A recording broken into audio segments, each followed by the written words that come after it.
어릴 적 함께 뛰어놀던 형제자매와 언제부터 연락이 뜸해졌는지 생각해 보신 적 있으십니까? 한때는 세상에서 가장 가까운 사이였던 그들이 이제는 명절에나 얼굴을 보는 남처럼 느껴지시지는 않나요? 혹시 부모님 돌아가신 후 유산 문제로 마음의 상처를 입으셨거나 각자 바쁜 생활에 치여 서로의 안부조차 묻지 못하고 지내고 계시지는 않으십니까?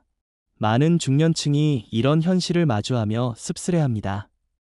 어린 시절 가장 친했던 형제자매가 나이가 들수록 오히려 가장 멀어지는 존재가 되어버린 것 같다고 말입니다. 하지만 정말 형제자매는 늙어서 쓸모없는 관계가 되는 것일까요? 오늘은 이러한 현상이 왜 일어나는지, 그리고 어떻게 하면 인생의 후반부에서 형제자매와 더욱 의미 있는 관계를 재구축할 수 있는지에 대해 깊이 있게 살펴보겠습니다. 혈연이라는 끈이 때로는 짐이 되기도 하지만 동시에 인생에서 가장 소중한 자산이 될 수도 있다는 진실을 함께 발견해 보시기 바랍니다. 어린 시절의 친밀함과 성인기의 거리감. 형제자매 관계의 특이성은 바로 여기에 있습니다. 어린 시절에는 선택의 여지 없이 한 집에서 살며 모든 것을 나누었지만 성인이 되면서부터는 각자의 삶을 살게 됩니다. 결혼하고 직장을 갖고 자녀를 키우면서 점점 만날 시간도 연락할 시간도 줄어듭니다. 더욱이 성인이 된 후에 형제자매 관계는 일종의 모순을 안고 있습니다. 가족이기 때문에 당연히 가까워야 한다고 생각하지만 실제로는 서로 다른 환경에서 살아가며 점점 달라진 가치관과 생활 방식을 갖게 됩니다. 어릴 때는 부모라는 공통분모가 있었지만 성인이 되면 각자의 배우자와 자녀가 우선순위가 됩니다. 이는 자연스러운 변화이지만 동시에 형제자매 간의 거리감을 만드는 주요 원인이 되기도 합니다. 경제적 격차가 만드는 심리적 벽. 나이가 들수록 형제자매 관계에서 가장 큰 걸림돌이 되는 것 중 하나는 경제적 격차입니다. 같은 부모 밑에서 자랐지만 사회에 나와서의 성공 정도는 다를 수 있습니다. 한 명은 사업에 성공하고 다른 한 명은 평범한 직장인으로 살아가거나 실업이나 사업 실패를 경험할 수도 있습니다. 이러한 경제적 격차는 단순히 돈의 문제를 넘어서 자존심과 체면의 문제로 이어집니다. 경제적으로 어려운 형제자매는 도움을 요청하기 어려워하고 경제적으로 여유로운 쪽은 계속해서 도움을 주어야 한다는 부담감을 느낍니다. 특히 부모님 병간호나 장례 등의 상황에서 이러한 격차는 더욱 첨예하게 드러납니다. 경제적 능력에 따라 부담할 수 있는 몫이 다르지만 감정적으로는 모든 자녀가 동등하게 효도해야 한다는 압박감을 받게 됩니다. 부모님 유산 상속과 갈등의 시작. 많은 형제자매 관계가 결정적으로 틀어지는 시점은 바로 부모님의 유산 상속 과정입니다. 살아계실 때는 그런 일로 싸우지 않을 것이라고 생각했던 형제자매들도 막상 상속 문제가 대두되면 예상치 못한 갈등에 휘말리게 됩니다. 이는 단순히 탐욕의 문제가 아닙니다. 각자가 부모님께 얼마나 헌신했는지, 누가 더 많은 희생을 했는지에 대한 서로 다른 인식이 충돌하는 것입니다. 부모님을 가까이에서 모신 자녀는 자신의 희생을 인정받고 싶어하고 멀리 떨어져 살던 자녀들은 나름의 사정과 어려움을 이해받고 싶어합니다. 또한 부동산 같은 물리적 자산을 어떻게 나눌 것인가의 문제도 복잡합니다. 감정적 가치와 경제적 가치가 다를 수 있고 각자의 현실적 필요와 욕구도 다르기 때문입니다. 각자 가선 순위와 소원함. 성인이 된 후 형제자매 관계가 소원해지는 가장 자연스러운 이유는 각자의 가정이 최우선 순위가 되기 때문입니다. 배우자와 자녀를 위해 시간과 에너지를 쏟다 보면 형제자매와의 관계는 자연스럽게 뒷순위로 밀려나게 됩니다. 특히 자녀 교육에 집중해야 하는 시기에는 더욱 그렇습니다. 주말에도 아이들 학원 보내고 가족 나들이하고 각종 모임에 참석하다 보면 형제자매와 만날 시간을 내기가 쉽지 않습니다. 또한 배우자의 가족과의 관계도 고려해야 합니다. 명절이나 기념일에는 양가 부모님을 모두 찾아뵈야 하고 처가나 시댁의 행사에도 참석해야 합니다. 이러한 상황에서 형제자매와의 만남은 의무적인 것이 되거나 아예 생략되기 쉽습니다. 가치관과 생활 방식의 차이. 나이가 들수록 형제자매 간에도 가치관과 생활 방식의 차이가 뚜렷해집니다. 같은 환경에서 자랐지만 서로 다른 경험을 하고 다른 사람들과 관계를 맺으면서 점점 다른 사람이 되어갑니다. 정치적 성향, 종교적 신념, 자녀 교육관, 소비 패턴 등에서 차이가 나면서 대화할 때 불편함을 느끼게 됩니다.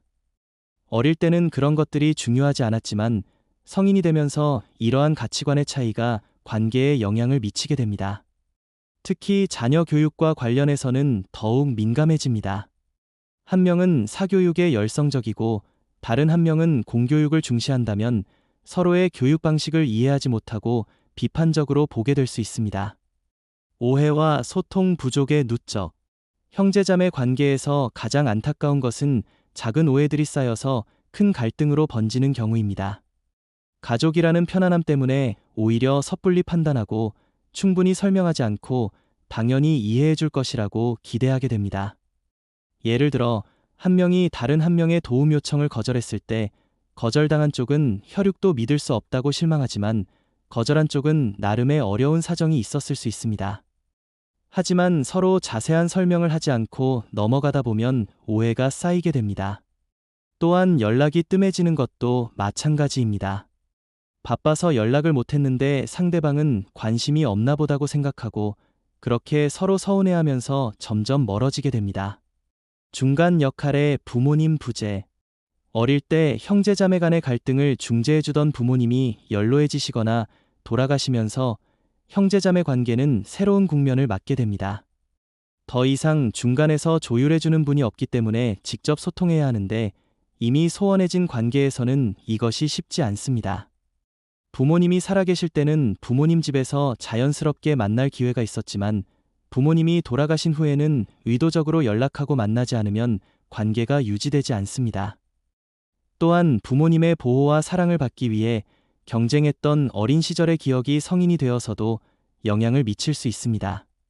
부모님이 누구를 더 사랑했는지, 누가 더 인정받았는지에 대한 기억들이 무의식적으로 관계에 영향을 줄 수 있습니다. 기대와 실망의 반복. 형제자매 관계에서 특별히 어려운 점은 가족이니까라는 기대 때문입니다. 친구나 동료와는 다른 특별한 배려와 희생을 기대하게 되고 그 기대가 충족되지 않으면 더욱 큰 실망을 느끼게 됩니다. 경제적 어려움이 있을 때 도움을 요청했는데 거절당하면 다른 사람에게 거절당하는 것보다 훨씬 큰 상처를 받습니다. 반대로 도움을 주는 쪽도 언제까지 도와줘야 하나라는 부담감을 느끼게 됩니다. 이러한 기대와 실망의 반복은 관계를 점점 어색하게 만들고 결국에는 연락조차 피하게 되는 상황에 이르게 합니다. 재발견의 시간, 노년기의 새로운 가능성.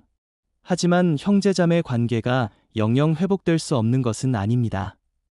오히려 노년기에 접어들면서 다시 가까워질 수 있는 새로운 기회가 생깁니다. 자녀들이 성장해서 독립하고 직장에서 은퇴하면서 시간적 여유가 생깁니다. 이때 문득 어린 시절의 추억과 함께했던 시간들이 그리워지기 시작합니다. 또한 나이가 들면서 건강에 대한 걱정이 커지고 배우자나 친구들과의 이별을 경험하면서 혈연의 소중함을 다시 깨닫게 됩니다. 세상에서 자신을 가장 오래 알고 있는 사람, 어린 시절의 기억을 공유할 수 있는 사람의 가치를 새롭게 인식하게 되는 것입니다. 관계 회복을 위한 첫걸음. 형제자매와의 관계를 회복하고 싶다면 먼저 과거의 상처와 원망을 내려놓는 것이 필요합니다. 누가 옳고 그른지를 따지기보다는 서로 다른 상황과 입장이 있었음을 인정하는 것에서 시작해야 합니다. 작은 것부터 시작하시기 바랍니다. 생일이나 기념일에 안부 인사를 하거나 건강을 걱정하는 메시지를 보내는 것만으로도 충분합니다. 거창한 화해보다는 자연스러운 관심 표현이 더 효과적일 수 있습니다. 또한 과거의 좋은 추억을 떠올리며 대화를 시작해 보시기 바랍니다. 어린 시절 함께했던 즐거운 기억들을 나누면서 서로에 대한 따뜻한 감정을 되살릴 수 있습니다. 새로운 관계 맺기의 지혜. 성인이 된 형제자매와의 관계는 어린 시절과는 달라야 합니다. 서로의 독립성과 자율성을 존중하면서 동시에 혈연으로서의 특별함도 인정하는 균형이 필요합니다. 과도한 기대나 요구를 하지 않는 것이 중요합니다. 각자의 현실적 상황과 능력을 인정하고 도움을 주고받을 때도